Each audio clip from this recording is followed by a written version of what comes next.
we have our biggest move of the offseason. Dylan Cease to the Blue Jays, 7 years, $210 million.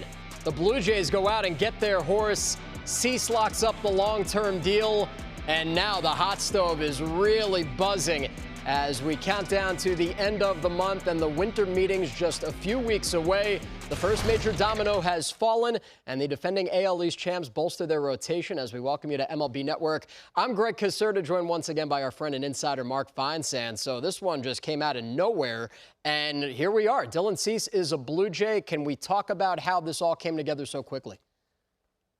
Well, it's surprising that it came together so quickly for a couple of reasons. Number one, we don't usually see deals of this magnitude pre-Thanksgiving, if not even pre-winter meetings. Secondly, we rarely ever see a Scott Boras client sign this early, so that's also a surprise. But I'm not surprised at all that the Blue Jays got aggressive and went out.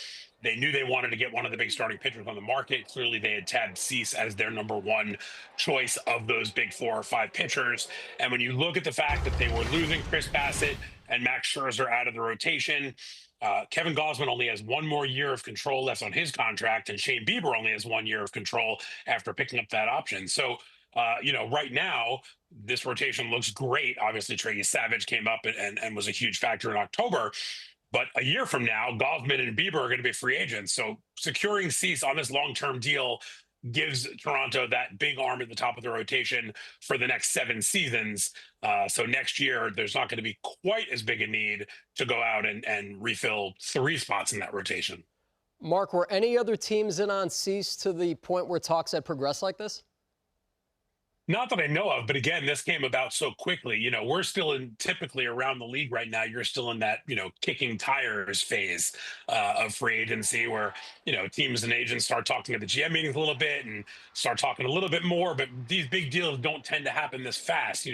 2 weeks from now in Orlando is when we figured some of these would really start coming down. So I don't know that anybody, got to the point where they were talking serious terms with Dylan Cease. But again, the Blue Jays identified him as their top pitching priority, and they were aggressive and they went and got him. I mean, $30 million a year. That's a serious deal. Blue Jays building a stable of horses. This graphic right here shows it. Pitchers with 30 or more starts each of the last 5 years. They now have 3 of them, with Cease heading that list. Barrios and Gausman as well. Patrick Corbin, the veteran part of that. But man, oh man, good for the Blue Jays. And what I love about this, Mark, is that it changes perceptions, right? Like, people thought the Blue Jays would never go out and land a big fish. They lost out on Ohtani. Last year, their big move was bringing in Anthony Santander. Suddenly, in 1 calendar year, you've given $500 million to Vladimir Guerrero Jr. and now $210 to the right-hander.